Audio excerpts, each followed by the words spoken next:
Nosso dia costuma ser bem cansativo, e esse cansaço muitas vezes é a porta de entrada para algumas distrações. Um certo grau de distração pode até ser interessante, mas o problema é que grande parte delas se agarra na gente e não quer mais largar. Já a outra parte é carente e por mais que a gente consiga passar pouco tempo com elas, não dá 15 minutos e elas já estão chamando nossa atenção novamente. Então nesse vídeo eu vou apresentar 4 passos para a gente conseguir controlar nossas distrações e melhorar nossa produtividade. 1. O que pretendemos fazer com o nosso tempo? O primeiro ponto é ter uma noção daquilo que a gente gostaria de ter mais tempo para realizar. Aquilo que a gente deseja evoluir, aquilo que a gente deseja produzir, como a gente deseja passar nosso tempo. Se a gente quer mais tempo com a nossa família, mais tempo para a leitura, implementar um projeto, aprender um idioma. Aqui a gente precisa ter uma visão muito clara, muito delimitada, mas ter um norte. 2. O que restringir? O segundo passo é identificar aquilo que a gente precisa ou deseja restringir. E aqui esse é um passo muito pessoal, né? Cada indivíduo tem que ter uma noção daquilo que está sob seu controle, daquilo que está ocupando muito em sua vida, e que está tomando muito da sua vida.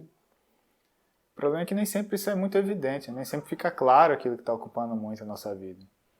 E uma boa forma de tentar identificar isso é prestar atenção em 2 tipos de distrações. O primeiro deles é aquele que a gente entra e tem grande dificuldade para sair. Como exemplo, quando a gente começa a assistir séries e sistematicamente a gente não consegue parar, a gente emenda vários episódios e a gente não tem um controle de parada. O segundo tipo de distração são aquelas que a gente até passa pouco tempo nelas, mas a gente tem uma frequência muito grande de acesso. Como exemplo, algumas pessoas olham sempre os e-mails, ou algumas pessoas têm o vício de ficar sempre buscando algo novo nas redes sociais, das notificações, né? Ficar sempre atrás de algo novo nas redes sociais. Então, primeiro é importante a gente atacar aquilo que já é evidente, que causa mal à nossa vida, aquilo que tem um efeito negativo sobre a nossa vida, que é aquilo que a gente já tem esse sentimento. Mas depois vale a pena a gente implementar algumas restrições sobre aqueles hábitos que parecem inofensivos, para aquelas distrações que parecem inofensivas.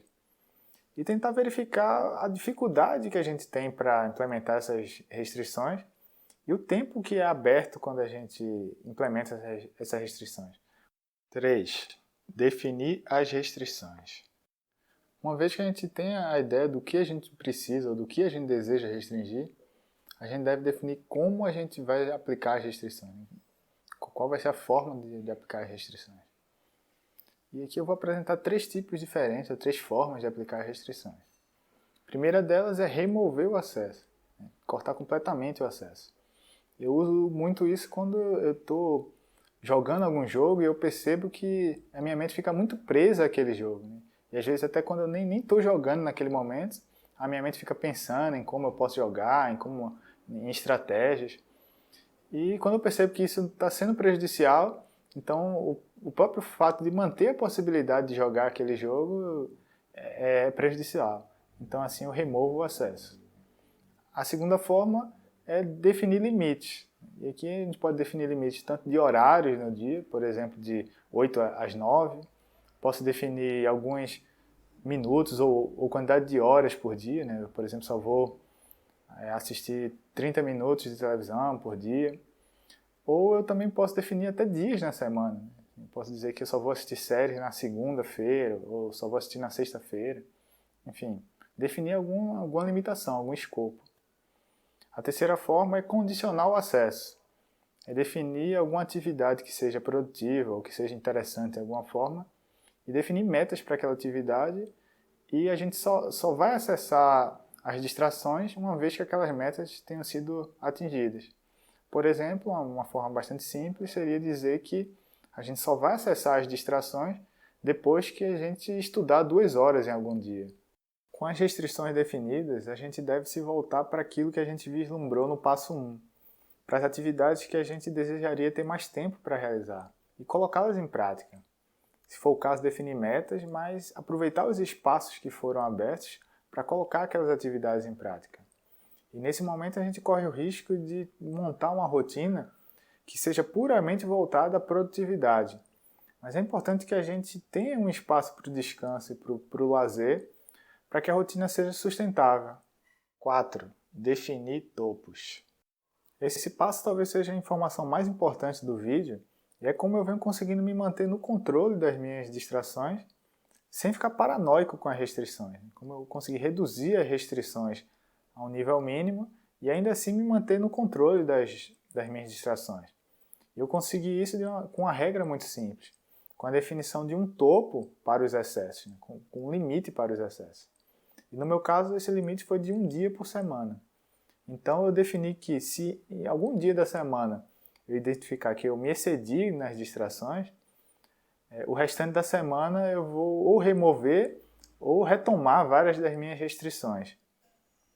E até o momento, essa regra simples vem conseguindo me manter no controle das minhas distrações, sem ficar sempre pensando em restrições.